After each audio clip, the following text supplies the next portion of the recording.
So this one's just going to be a very quick one on how to use the QField templates that I've provided. If you're working for LC Eco. If not, I think these are available online somewhere. I think I've shared them on the UK BNG GIS ecology group. So yeah, this is the UK Hab one, and at the minute it's just zipped up. This is ready to go straight to your phone, and it would be ready to use straight on there. But sometimes you might want to change little things first. You might want to put the red line boundary in. So to do that, first you've got to do is extract it out. So within Windows, this is a Windows computer obviously, we're going to go to compressed folder tools there, and it's not going to let me extract it. That's weird. Let's just try opening it instead. It's opening with that. Hang on. When you open it, it should look like this. I've got an extra program called 7-zip. If you've got that as well, it'll look like what it previously flashed up as, but chances are it'll look like this when you open it. So now we can go extract all, and we're going to put it in that folder. Ooh, sorry, it's popped up on a different screen. It's really confusing. So it's going to look like this. You're going to go extract, and it's going to create a new folder that looks like this. Now these are no longer inside the zip. So these are now openable within QGIS. So we can open that one. That's the QGS file, or the QGIS project file. And it'll take a minute to open. And it'll open on the wrong screen. There we go, it's opened. There it is. So what you can do is you can scroll to the area that you're interested in. Let's choose somewhere random. How about there? Oh, there we go. Look, there's a solar farm. We're going to go and survey this solar farm. So the first thing we need to do is a red line boundary. So we're going to go on a red line, pencil, create our red line boundary. This is going to be very rough, and I apologise for that. If you've got plans from the developer, you can use them.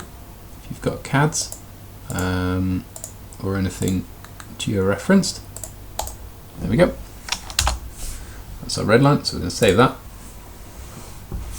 I'm going to go back to that folder that we were just in. We're going to create in there, we're going to create a new folder, which we're going to call export. Actually, I'm going to cut that. I'm going to stick it in this one here, just to keep it a bit tidier. So there's our export folder. Let's just copy that link. So back in QGIS now. We're ready to export this. It's ready to go to be loaded on the phone. So the first thing we need to do is to configure, and it's on the wrong screen, and it's huge.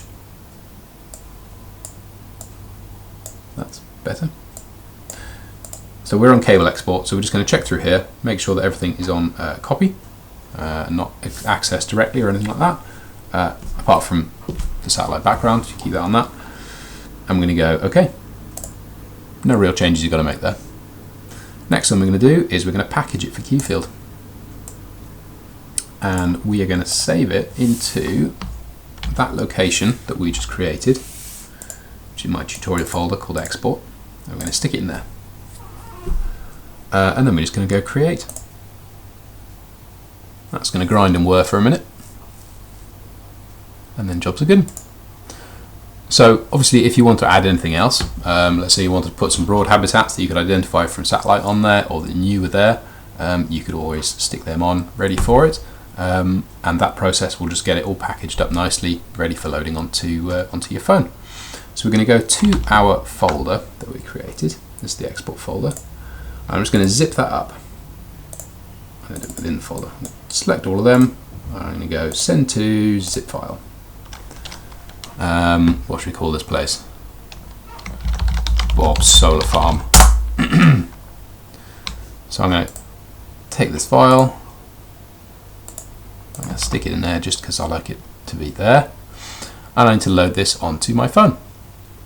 So I'm going to, how am I going to do this? I'm going to just copy it. Here's my phone, still plugged in from my previous video. And you can just stick it in there somewhere. So I'm going to stick it in my downloads file. I'm going to paste it in there. And then we'll switch to the phone and see what we can see. On my phone, I'm in my file browser here, and there's my file there at the top, Bob Solar Farm, offloaded onto my phone. So I'm going to find QField now. Let's find it. There it is. Still open from before. And if you've just opened QField, it will look like this. So we're going to go Open Local File. I'm going to go on the little plus. I'm going to import project from zip. That's going to ask us where it's saved. It's taking me straight to my downloads, which is very handy. It's almost like I've prepared this already. And there's my file there, Bob Solar Farm. So I'm going to press that, and there it is. Now, there's a few different things in here. We've got projects at the top, and then we've got two data sets. The GPKG, that's a geo package. That's got all of our layers in. The other one, not a clue. I've never touched it. So the top one is our project itself. So we're going to open that. And there it is, Bob Solar Farm. So our red line that we've drawn on the computer, that's all in here, ready.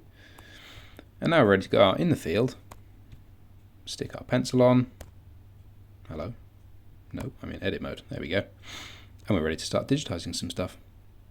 So it's worth, while you're in the office or somewhere with internet, if you're going to be in the field and there's going to be no reception, load the project up, zoom in, and just sort of scroll around so it gives the base map a time to load in. So you can see it's going white and then it's loading.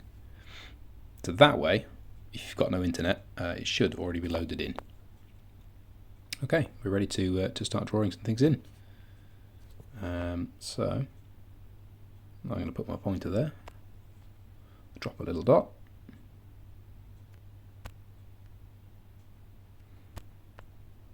And these are pretty rough, because obviously back in the office, you'll take this back in and you'll tidy it up. So these are just to give an indication of what habitat's there. So I've drawn my habitat. We are under the baseline areas layer. So draw my little habitat there. We're going to say what it is. This is going to be some modified grassland. There it is.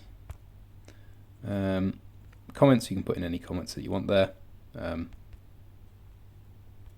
This is some grass. Accurate. There we go. So that's how you draw your polygons in, your lines. Let's put in a hedgerow here.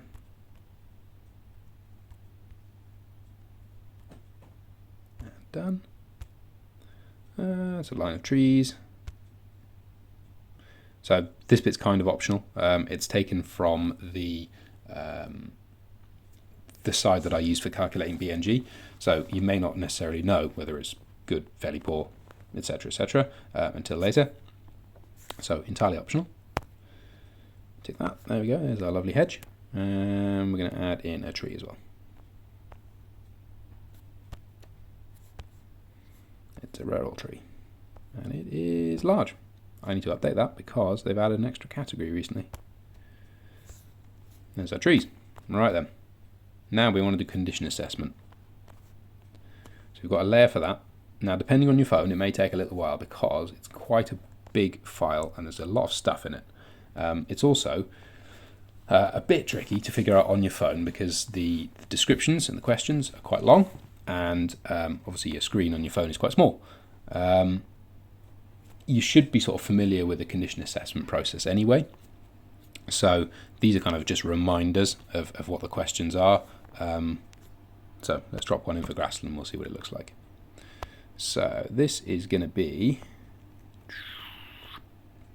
where is it? Grassland, low distinctiveness. Now it's worth in here putting what habitat it is, because things like the medium and high distinctiveness, it includes a few different other habitats. So medium and high can include other neutral, but it can also include lowland acid grassland. And unless you've put it on the polygon that you know it's related to, you may not necessarily know which habitat it's for. So I'm going to put in here modified hopper grassland. There we go. So question one, again, look, it's squashed in there. It's difficult to see. So you need to be familiar with these anyway. These are just reminders. So 6 to 8 vascular plants per metre square. Yes or no? It's reasonably straightforward. No. Sward height is varied. Yes. Oops. Ooh, yep. Sorry. Fat fingers. It's difficult to scroll. There we go.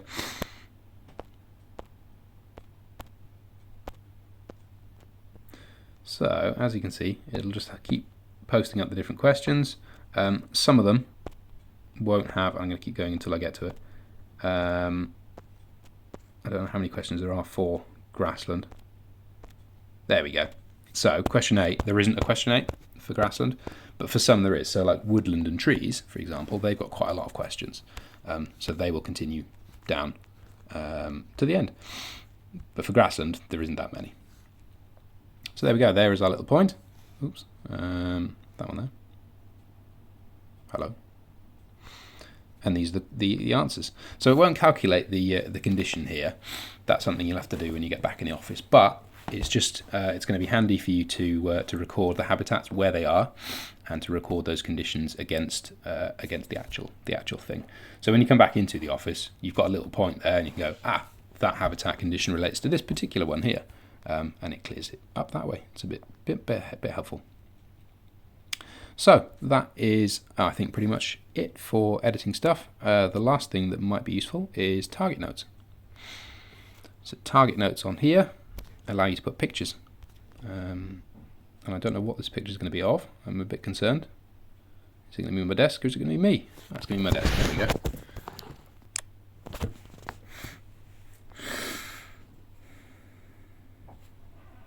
And there it is. Lovely picture. And that's how you can add the pictures. So that's pretty much it. That's how you use QField for UK Hab stuff.